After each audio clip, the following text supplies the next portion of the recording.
할렐루야. 오늘도 치유와 회복이 있는 수요예배에 나오신 모든 분들을 주님의 이름으로 환영하고 축복합니다. 제가 지난 주일에 목회 기도를 드리면서 우리가 예배하기로 결심해서 예배할 수 있는 것 같아도 하나님께서 먼저 우리가 예배하기로 결심하기 이전에 먼저 예배를 받아주시기로 결심하셨기 때문에 우리가 예배할 수 있다는 그런 고백을 드리게 되었습니다. 오늘 이 예배도 마찬가지죠. 내가 예배하기로 한 것 같아도 사실은 하나님께서 예배를 받으시기 원하셔서 우리로 하여금 예배하게 하시는 것입니다. 내가 기도하는 것 같아도 사실은 내게 이루실 일이 있어서 하나님이 기도를 하게 하시는 것이죠. 기도를 시키시는 것입니다. 오늘 예배자들 가운데 많은 분들 하나님께서 주실 은혜가 있으셔서 또 하나님께서 듣고 싶은 믿음의 고백이 있으셔서 예배하게 하시는 줄로 믿습니다.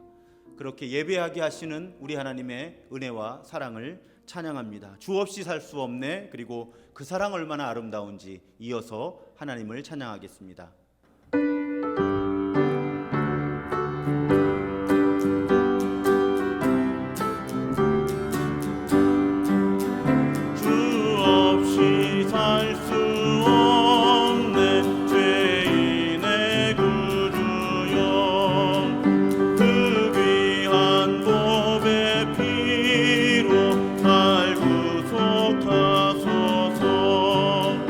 구주의 사랑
사랑 얼마나 그 사랑 얼마나 아름다운지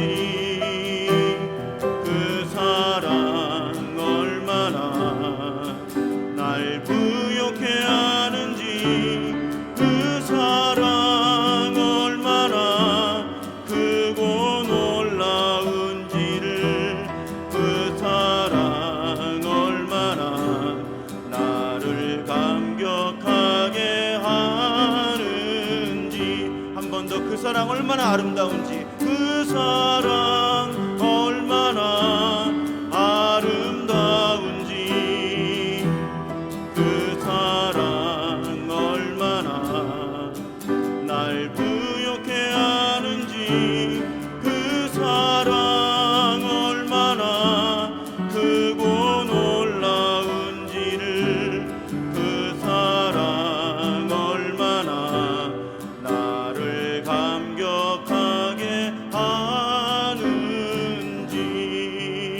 하는지. 아멘. 기도하겠습니다. 참 좋으신 하나님 감사합니다. 우리가 어떻게 기도해야 할지 알지 못할 때에도 우리 안에 계신 성령께서 말할 수 없는 탄식으로 우리를 위해 간구하시며 또 우리 주 예수 그리스도 역시 우리의 중보자가 되심을 우리를 위해 기도하시는 분임을 우리가 고백합니다. 성부 성자 성령 삼위일체 하나님 안에서 삼위일체 하나님과 더불어 삼위일체 하나님을 예배하오니 창조의 영, 치유의 영 되시는 우리 하나님이 오늘 우리의 몸과 마음을 만져주시고 고쳐주옵소서. 하나님, 수치심에 대한 말씀을 나누고 있습니다.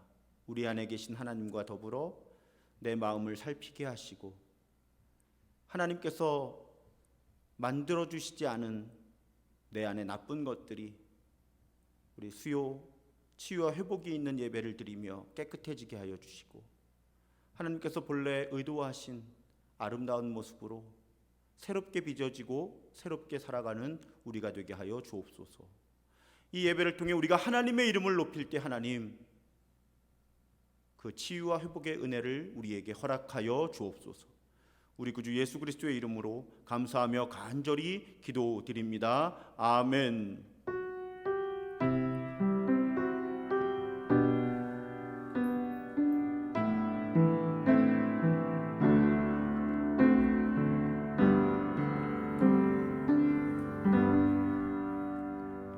아멘. 오늘 우리에게 주시는 하나님의 말씀은 창세기 16장 6절에서 14절의 말씀입니다. 창세기 16장 6절에서 14절의 말씀을 제가 봉독하겠습니다. 아브라함이 사레에게 이르되 당신의 여종은 당신의 수중에 있으니 당신의 눈에 좋을 대로 그에게 행하라 하매 사레가 하갈을 학대하였더니 하갈이 사레 앞에서 도망하였더라. 여호와의 사자가 광야의 샘물 곁 곧 술길 샘 곁에서 그를 만나 이르되 사레의 여종 하갈아 네가 어디서 왔으며 어디로 가느냐. 그가 이르되 나는 내 여주인 사레를 피하여 도망하나이다. 여호와의 사자가 그에게 이르되 내 여주인에게로 돌아가서 그 수하에 복종하라. 여호와의 사자가 또 그에게 이르되 내가 내 씨를 크게 번성하여 그 수가 많아 셀 수 없게 하리라. 여호와의 사자가 또 그에게 이르되 네가 임신하였은즉 아들을 낳으리니 그 이름을 이스마엘이라 하라. 이는 여호와께서 네 고통을 들으셨음이니라. 그가 사람 중에 들나귀같이 되리니 그의 손이 모든 사람을 치겠고 모든 사람의 손이 그를 칠지며 그가 모든 형제와 대항해서 살리라 하니라.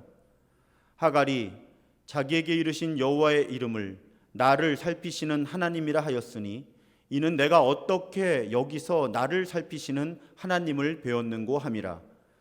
이러므로 그 샘을 부엘라 헤로이라 불렀으며 그것은 가데스와 베렛 사이에 있더라.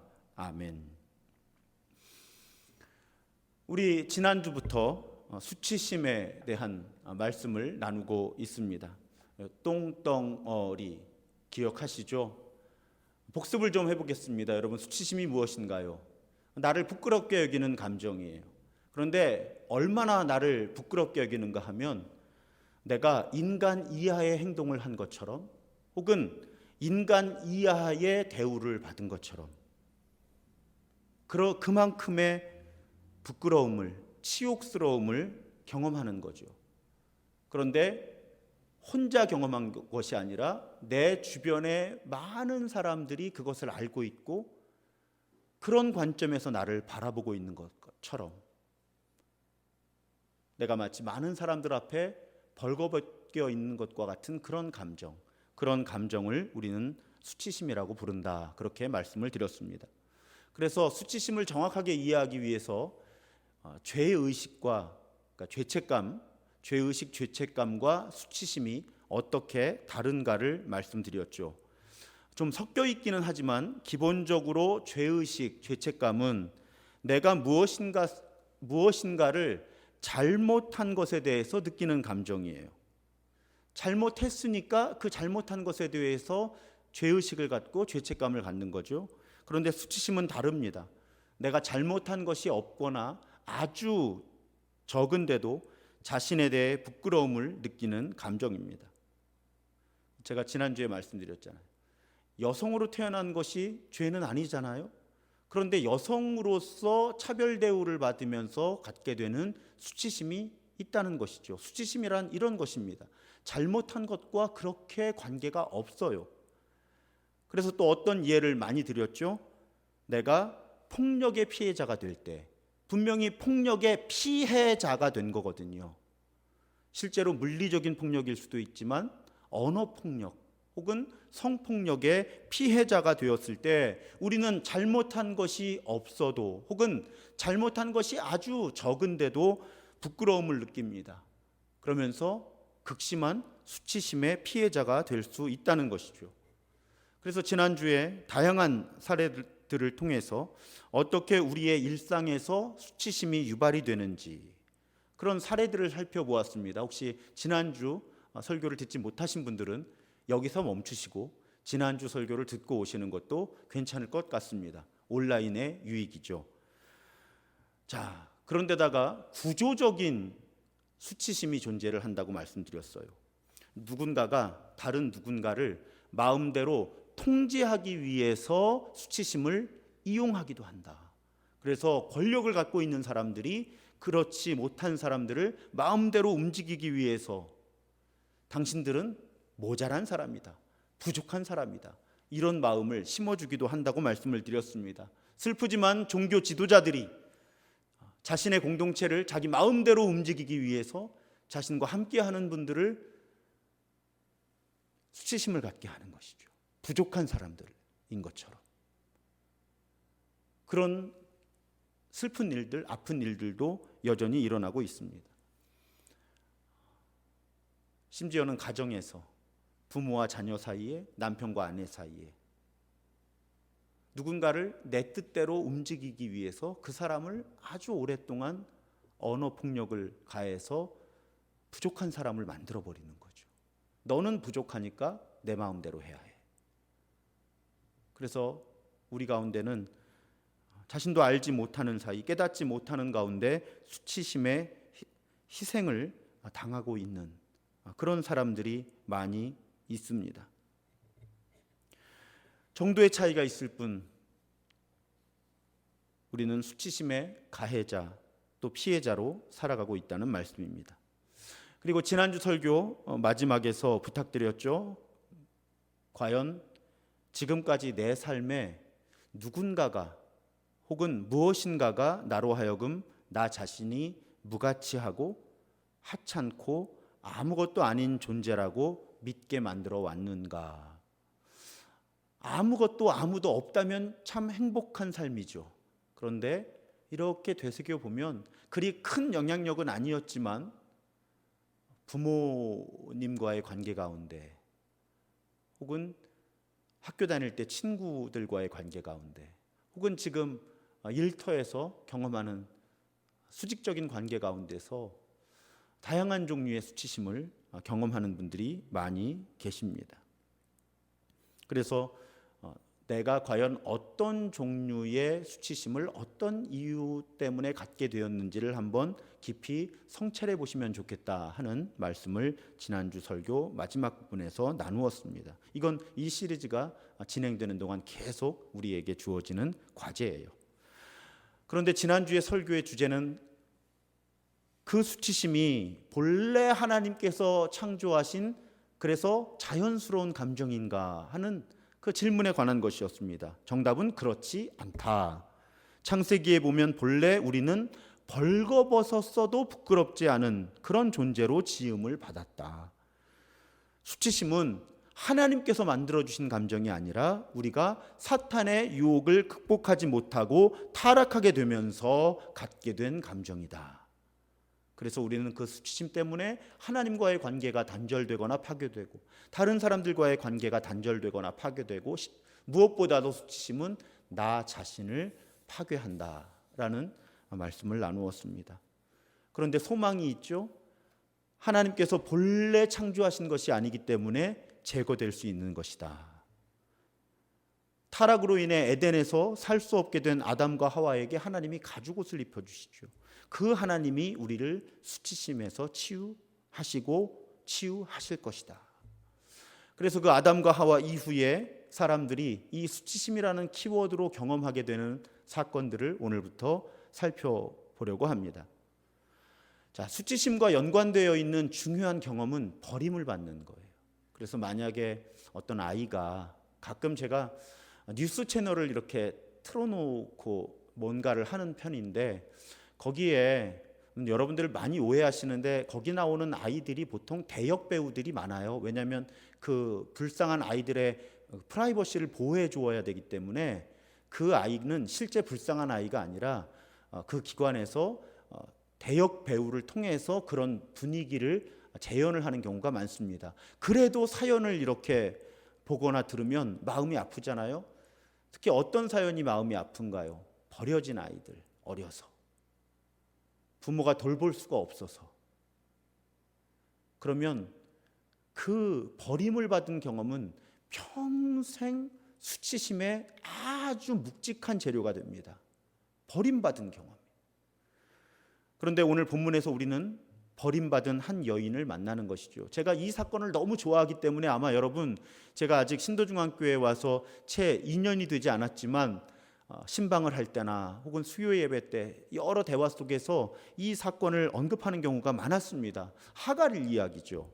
자, 주인 아브라함의 아기를 임신한 상태에서 학대를 받습니다. 물론 학대의 이유가 있어요. 오늘 제가 함께 읽지는 않았지만 4절에 보면 임신하고 여주인을 멸시했다 이렇게 되어 있습니다. 잘못을 하기는 한 것 같아요. 그런데 학대받아서 내가 도망을 쳐야 되겠다. 여러분, 이 시대에 광야로 도망을 나간다는 건, 그것도 여자가, 그것도 임신한 여자가 혼자 도망을 나갔다는 건 죽음, 스스로 생명을 포기하는 수준의 결심을 하지 않고는 할 수 없는 일입니다. 잘못을 했죠. 하지만 스스로 생명을 포기할 만큼의 잘못이었을까? 어쨌든 사례는 임신한 하갈을 학대합니다. 그리고 견디다 못한 하갈은 생명을 포기하다시피 도망을 나오죠. 그 마음에 깊은 상처와 아픔이 있었을 것입니다. 죽음의 위기를 직면한 두려움이 있었겠죠. 성경에서 가장 불쌍한 여인이라고 할 수 있는, 또 가장 불쌍한 상황이라고도 할 수 있는 그런 장면입니다. 그런데 그런 하갈이 그 광야에서 자신을 살피시는 하나님을 만나게 되죠. 하나님의 사자가 하갈에게 반복해서 말합니다. 오늘 제가 봉독하면서도 그에게 말하고 또 말해요. 하나님의 사자가 반복적으로 말을 합니다. 어떤 말을 하는가? 돌아가라는 겁니다. 주인에게로, 여주인에게로 돌아가서 복종하면서 살라고 해요. 그러면서 약속을 줍니다. 많은 자손을 줄 것이다. 네가 임신하고 있는데 아들이 태어날 것이다. 그 아들을 통해서 많은 자손들을 얻게 될 것이다. 그런데 그 아들의 이름을 이스마엘이라고 그렇게 이름을 붙여라. 이스마엘은 하나님이 들으셨다는 뜻이거든요. 네가 고통 가운데서 부르짖는 소리를 하나님께서 들으셨다. 그래서 그 아들의 이름을 하나님께서 들으셨다라는 뜻의 이스마엘이라고 붙여라. 그렇게 하나님의 사자가 반복해서 일깨워 줍니다. 그리고 하갈이 반응하죠. 13절과 14절을 함께 보겠습니다. 하갈이 자기에게 이르신 여호와의 이름을 나를 살피시는 하나님이라 하였으니 이는 내가 어떻게 여기서 나를 살피시는 하나님을 배웠는고 함이라. 이러므로 그 샘을 브엘라 헤로이라 불렀으며 그것은 가데스와 베렛 사이에 있더라. 아멘. 브엘라 헤로이, 나를 살펴주시는, 살피시는 이의 살아계신 이의 우물, 나를 살피시는 살아계신 이의 우물, 이런 의미예요. 가데스와 베렛 사이에 있더라. 어떤 의미일까요? 실제 존재하는 장소라는 뜻입니다. 구체적인 지명과 함께 그래서 언급이 되는 것이죠. 오늘 설교의 맥락, 수치심의 맥락에서 오늘 제가 여러분과 나누고 싶은 부분은 하갈의 반응이에요. 하갈은 자신을 살피시는 하나님의 말씀, 하나님의 사자를 통해 자신에게 주어진 그 메시지를 신뢰하면서 다시 아브라함의 집으로 돌아갔다는 것입니다. 여러분, 이것이 쉽지 않습니다. 왜요? 분명히 바뀐 게 아무것도 없거든요. 물론 광야에서 혼자 있어도 죽지만 돌아가면 아무것도 바뀌지 않는, 자기가 학대받는 현실이 기다리고 있거든요. 그게 힘들어서 나온 거거든요. 그런데 분명히 바뀐 것이 없는데 하갈은 하나님의 사자를 통해 자신에게 주어진 메시지를 소망의 근거로 받아들이고 발걸음을 옮긴다는 것입니다. 발걸음을 돌이켰다는 거예요. 왜 이 부분이 중요한가 하면, 여러분, 내가 수치심 혹은 어떤 종류의 힘든 일을 겪고 있을 때요, 우리를 격려하고 소망을 주는 말들을 듣게 돼요. 특히 우리가 크리스천이니까 성경 이야기, 하나님이 어떤 분이신지, 하나님이 우리를 어떻게 위로하시고 하나님이 어떻게 우리의 소망이 되시는지에 대한 그런 이야기를 우리가 많이 듣게 됩니다. 우리 속회를 통해서도 그렇고요, 목회자를 통해서도 그렇고요, 가족들을 통해서도 그렇고요, 주변의 많은 사람들로부터 좋은 말들, 격려하는 말들을 많이 듣게 돼요. 그런데 제가 이번 시리즈를 이끌어가면서 도움을 받는 에드월드 웰치 교수에 따르면 우리가 어떤 말을 들을 때 좋은 말을 들어도요, 5 반응 가운데 하나를 선택한다고 합니다. 첫 번째는 알아듣지 못하는 거예요. 좋은 말이 들리는데 알아듣지 못하는 거예요. 두 번째는 알아들어요. 그런데 어떻게 이해하는 거예요? 그래, 맞는 말이야. 하지만 저런 말씀은 나보다 덜 타락하고 덜 나쁜 사람한테만 도움이 되는 거야. 무슨 뜻이에요? 나는 저 좋은 말씀의 대상이 못 돼. 무슨 말인지는 알겠지만 나는 저 격려하는 말을 받을 만한 가치가 없어. 이렇게 받아들이는 경우가 있다는 거예요. 세 번째, 같은 맥락이죠. 나는 그 말씀을 받을 자격이 없다. 이건 남들 얘기야. 이게 두 번째 반응이라면, 세 번째는 나는 자격이 없어. 그렇게 두 가지 비슷하지만 다른 반응을 보일 수가 있습니다. 네 번째는 그냥 무관심한 거예요. 알아듣기는 하는데 그냥 무관심한 겁니다. 마지막으로는 그 말씀이 내 마음을 향해, 나를 위해, 나에게 하시는 말씀으로 받아들이고 소망을 갖게 된다는 거죠. 제가 그러고 이 5가지를 이렇게 읽으면서 생각해 보니까 참 목회하면서 많은 말을 하고 살아가지만 정말 그런 것 같아요. 제가 이 부분을 이렇게 꼼꼼하게 생각해 보질 않은 것 같아요. 그냥 누가 힘들어하면 그냥 저의 생각이나 혹은 성경을 인용해서 좋은 말을 들려주는 그런 역할은 성실했는데, 제가 전하는 말이 지금 그 사람 안에서 어떤 반응을 일으키고 있고 그 사람이 이 말을 어떻게 받아들이고 있거나 어떻게 거부하고 있는지에 대해서 깊이 있게 생각을 많이 못 해봤다는 그런 생각을 하게 됩니다. 여러분, 이 5가지 반응 가운데 가장 바람직한 정답은 무엇일까요? 마지막 5번째죠. 나를 향한 말씀이구나. 그리고 내가 소망을 품게 되는 것. 나를 위로하고 격려하는 말씀을 들으면 당연히 그렇게 반응을 해야 한다는 것입니다. 그런데 우리가 우울증이나 수치심이나 이런 마음의 약함 혹은 마음의 상함을 경험할 때는 그 위로의 말씀, 격려의 말씀을 받아들이지를 못한다는 거예요.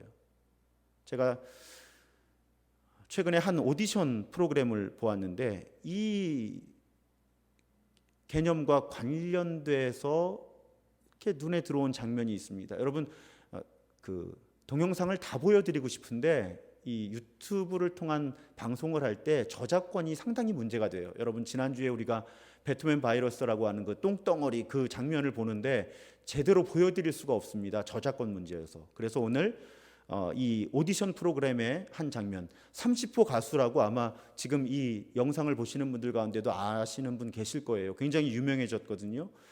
굉장히 노래를 잘하는 사람입니다. 그런데 칭찬을 잘 받아들이지 못해요.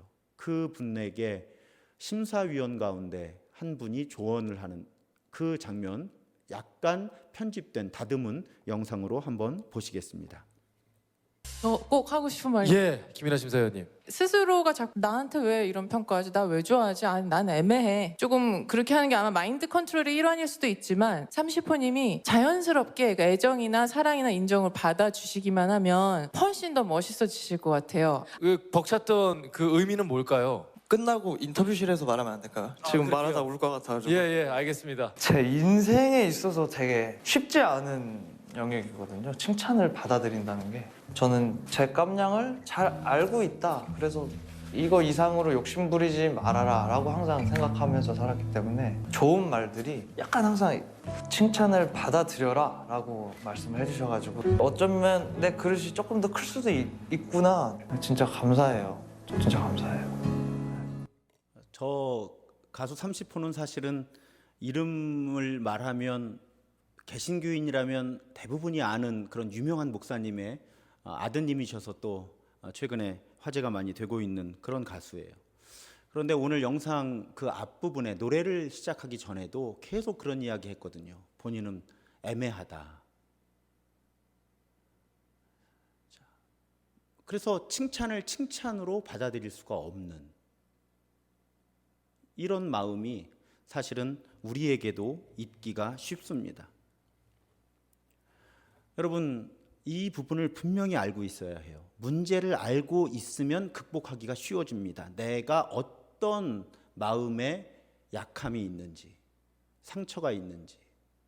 그래서 내 마음에 렌즈가 있는 거예요. 외부에서 오는 메시지를 굴절시키는, 왜곡하는.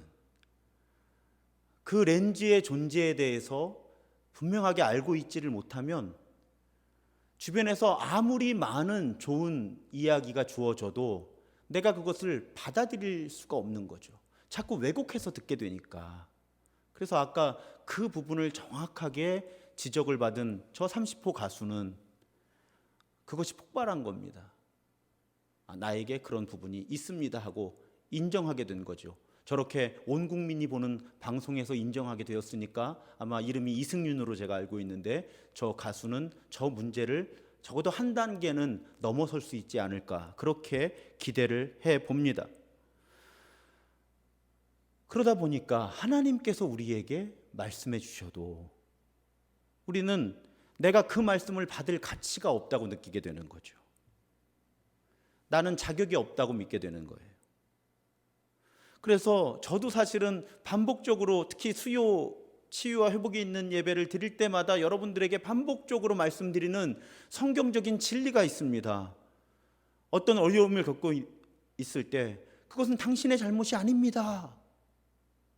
제가 그렇게 말씀드릴 때가 많죠. 또 하나님께서 저를 통해서 또 혹은 누군가를 통해서 그렇게 말씀해 주실 때가 많아요. 그런데 받아들이지를 못하는 거예요. 아니, 내 잘못이야. 이렇게 받아들이게 되는 거죠. 여러분, 당신은 하나님의 형상으로 창조되었어요. 그래서 존귀한 존재예요. 본래 존귀한 존재예요. 아무리 말씀을 드려도 아니, 그냥 그렇게 존귀하게 하나님이 창조하신 존재, 그런 사람들이 있겠지. 나는 아닐 거야. 이렇게 받아들이게 되는 거죠.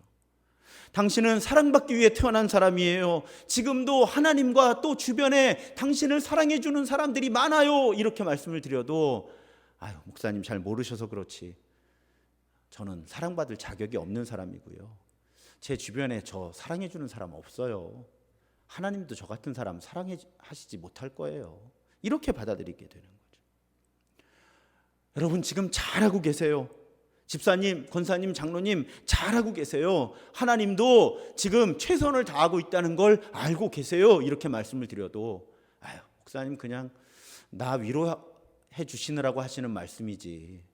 내가 이거까짓 거 요거 이렇게 한다고 내가 무슨 하나님 앞에 이렇게 반응하기 쉽다는 거죠. 이렇게 성경적인 팩트를 아무리 들려드려도 수치심과 어떤 다른 종류의 마음의 연약함을 갖고 있는 사람은 마치 아까 그 30호 가수처럼 자신은 자격이 없다 이러면서 오히려 거북해하게 되죠. 그래서 어떤 조언도 설교도 상담도 의미가 없어질 때가 실제로 많습니다. 받아들이질 못하기 때문에. 우리 좋은 음식을 먹어도 소화시킬 수 없다면 소용이 없잖아요. 오히려 배탈이 난다면요. 그래서 여러분, 우리가 이 문제를 수치심뿐 아니라 어떤 종류의 상한 마음이 혹은 병든 마음이 외부에서 나에게 오는 위로와 격려와 치유의 메시지를 굴절시키는가, 왜곡시키는가, 이것을 분명하게 이해하고 살아가는 것이 우리에게 중요하다는 것입니다. 그래서 우리가 수치심과 다른 마음의 약함 혹은 상함을 대처할 때 두 가지 방향을 모두 봐야 해요, 여러분. 한 가지 방향은 앞에서 밝힌 것처럼 내가 얼마나 존귀한 존재인가를 계속 되새겨야 하는 것이죠. 내가 하나님의 형상으로 하나님에 의해서 빚어져서 이 땅에 태어나서 위에서 곁에서 안에서 함께 하시는 삼위일체 하나님과 더불어 살아가고 있고 이 땅에서의 삶이 어떻든지 나는 최종적이고 완전한 구원을 얻을 것이다. 그것을 계속 일깨우면서 내가 존귀한 존재라고 하는 것을 회복해가는, 그 의식을 회복해가는 것이 중요합니다.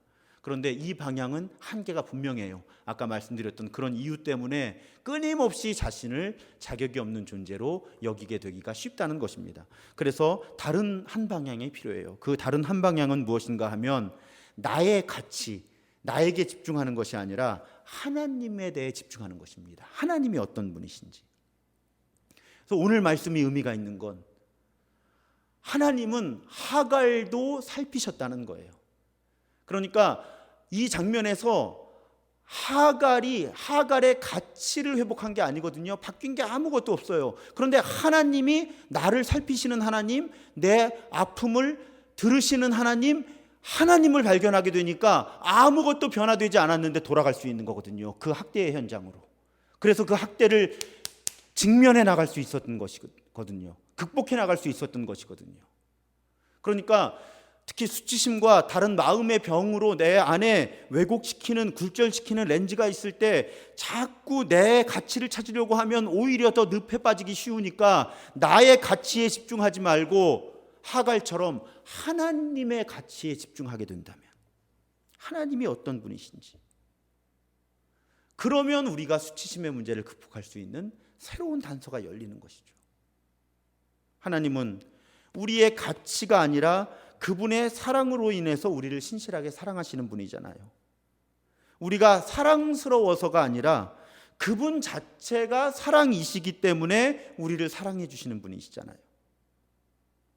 하나님은 우리의 가치 때문이 아니라, 내가 잘나서가 아니라, 내가 뭘 잘해서가 아니라 하나님의 성품이, 하나님의 존재 자체가 사랑이시기 때문에 우리를 사랑해 주시는 분이잖아요.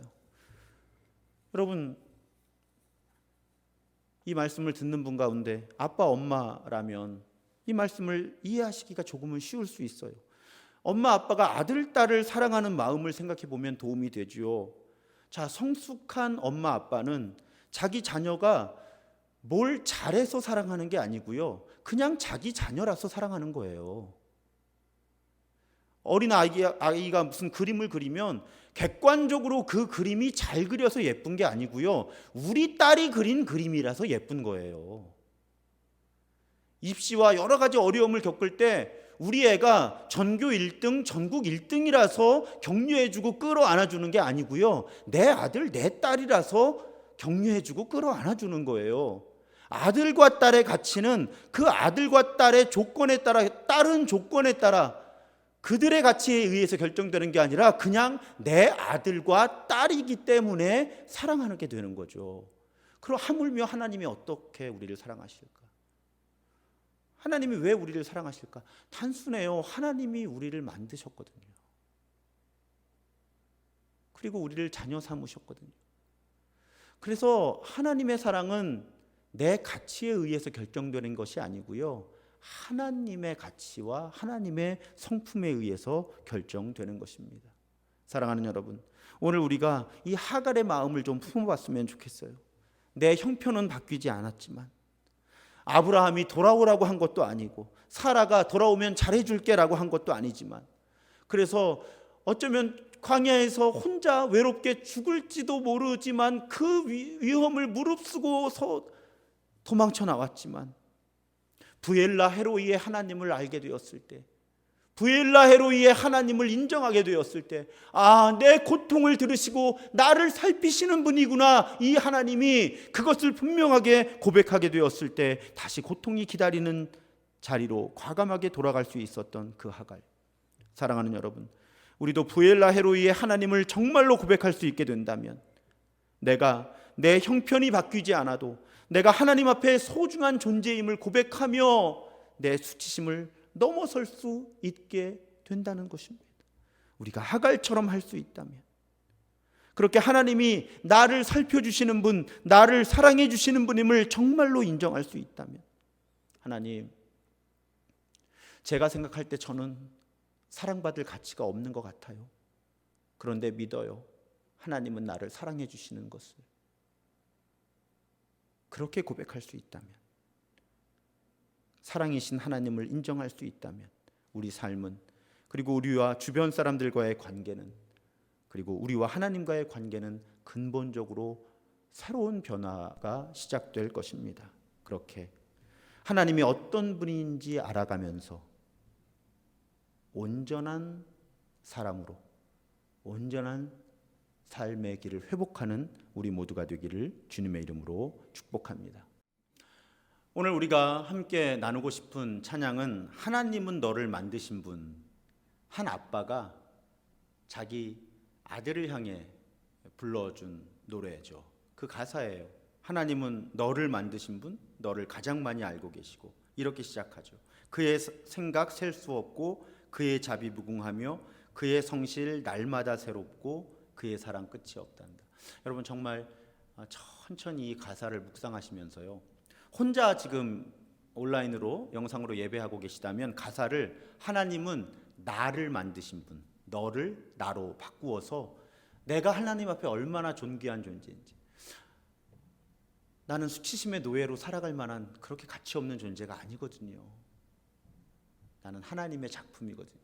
하나님의 자녀거든요. 그래서 하나님은 나를 만드신 분, 이렇게 너를 나로 바꾸어 부르시면 좋겠고요. 혹시 두 분 이상이 지금 함께 예배하고 계시다면 서로를 향해서 하나님은 너를 만드신 분, 너를 가장 많이 알고 계시고, 너와 같이 있고 싶어 하신다. 너를 쉬지 않고 지켜보신다. 그렇게 서로를 축복하는 찬양으로 부르고 함께 기도하면 좋겠습니다. 함께 찬양하겠습니다.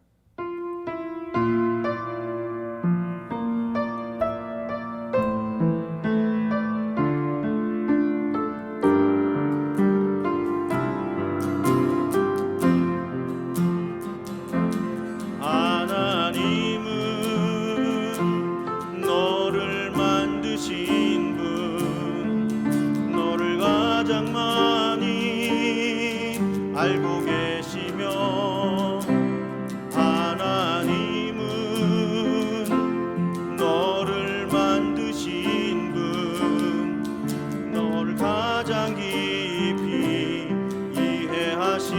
신단다. 하나님은 너를 지키시는 분, 너를 절대 포기하지 않으며, 하나님은 너를 지키시는 분, 너를 쉬지 않고 지켜보신단다. 그의 생각 셀 수 없고, 그의 자비 무궁하며, 그의 성실 날마다 새롭고, 그의 사랑 끝이 없단다. 하나님은 너를 원하시는 분, 하나님은 너를 원하시는 분, 이 세상 그 무엇 그 누구보다 하나님은 너를 원하시는 분, 너와 같이 있고 싶어 하신단다. 하나님은 너를 인도하는 분, 광야에서도 폭풍 중에도 하나님은 너를 인도하는 분, 푸른 초장으로 인도하신단다. 그의 생각 셀 수 없고, 그의 자비 무궁하며, 그의 성실 날마다 새롭고, 그의 사랑 끝이 없단다. 그의 생각 셀 수 없고, 그의 자비 무궁하며, 그의 성실 날마다 새롭고, 그의 사랑 끝이 없단다.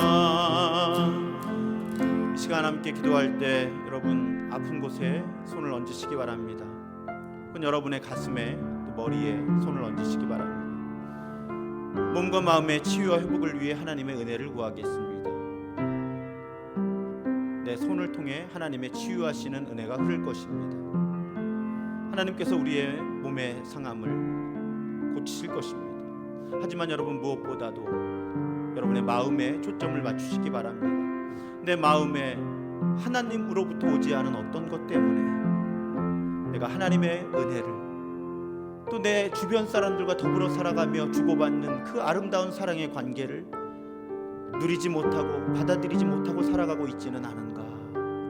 하나님은 나를 사랑하시고 내 주변에도 나를 사랑해주는 사람들이 너무 많은데, 나를 아껴주는 분들이 너무 많이 계신데, 내 안에 수치심이 나로 하여금 그런 사랑을 받을 만한 존재가 아니라고 여기게 하고 있지는 않은가. 그런 여러분, 부엘라 헤로이의 하나님을 새롭게 만나는 이 밤이 되기를 주님의 이름으로 축복합니다. 내 고통을 들으시고 나를 살피시는 하나님, 하갈처럼 성경에 등장할 만큼의 외국인 여성 노예였고, 임신하고 학대당하다가 도망친 그런 가치 없어 보이는 이 여인의 고통을 들으시고 이 여인을 살펴주신 하나님, 죽음의 위기 가운데 나타나셔서 다시 살게 하신 하나님, 그 부엘라 헤로이의 하나님이 나의 하나님이시라면 나도 살게 하실 것이다. 나도 치유하실 것이다. 나도 회복시키실 것이다. 그 고백이 회복되는 이 밤이 되었으면 좋겠습니다. 우리 주여 한번 크게 부르짖고 기도하겠습니다. 주여, 참 좋으신 하나님 감사합니다.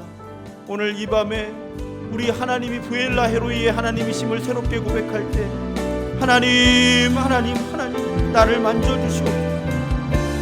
내 마음을 만져주시오. 내 몸을 만져주오.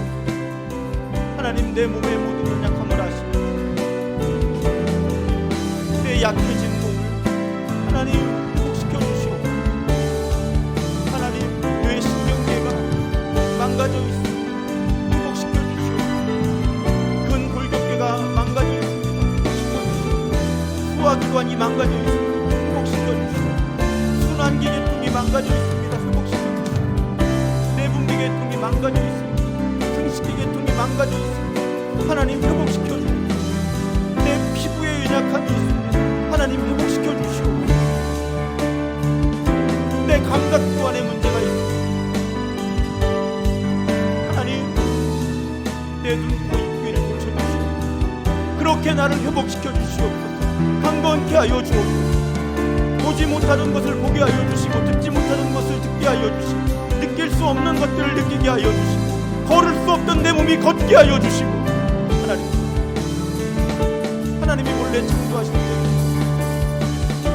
그 아름다운 모습으로 살아가게 하여 주시고, 하지만 주님, 무엇보다도 내 마음을 살피게 하여 주시고, 내 마음을 지키게 하여 주시고, 내 마음이 회복되는 시간 되게 하여 주옵소서.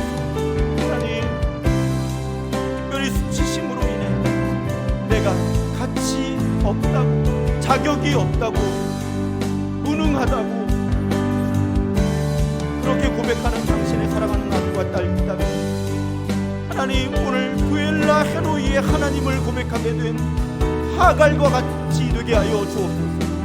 아무것도 바뀐 것 없지만 부엘라 헤로이의 하나님을 정말로 만나고 정말로 고백하게 되었을 때 버텨낼 수 있었고 살아낼 수 있게 되었다. 그 하갈과 같은 그 하갈의 고백이라도 회복하게 하여 주옵소서.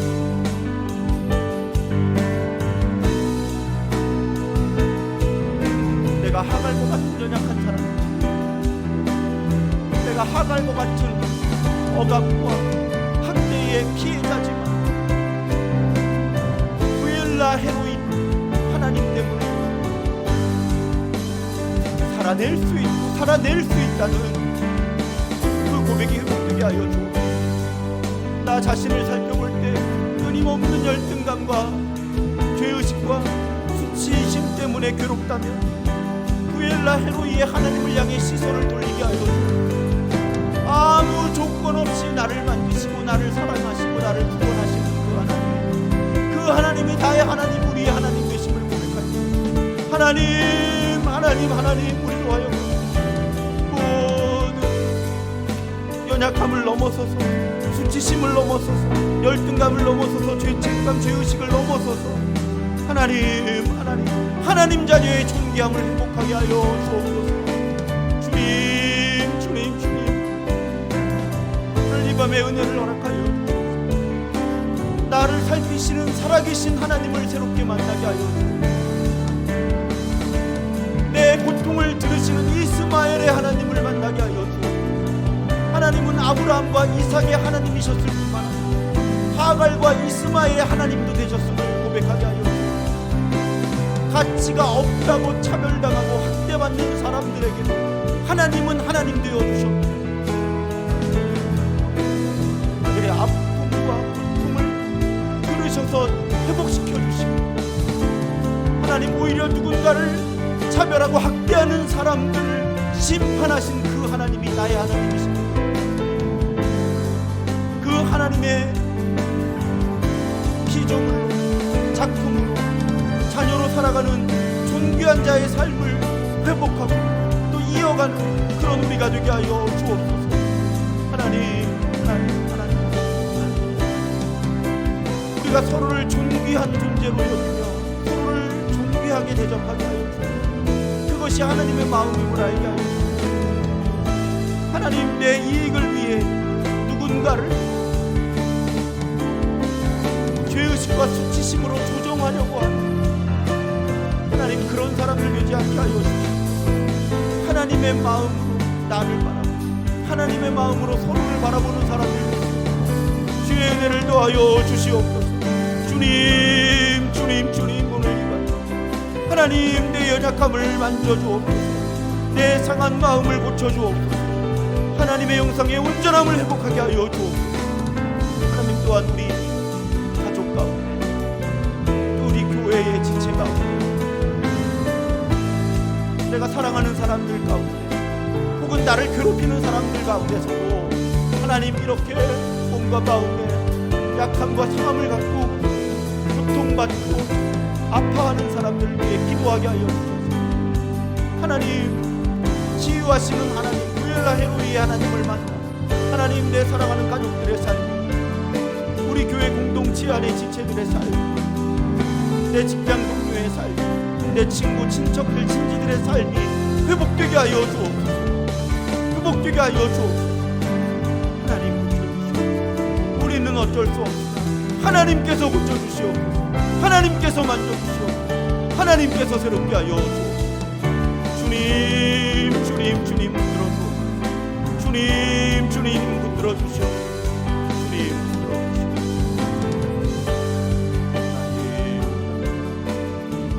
하나님, 이 시간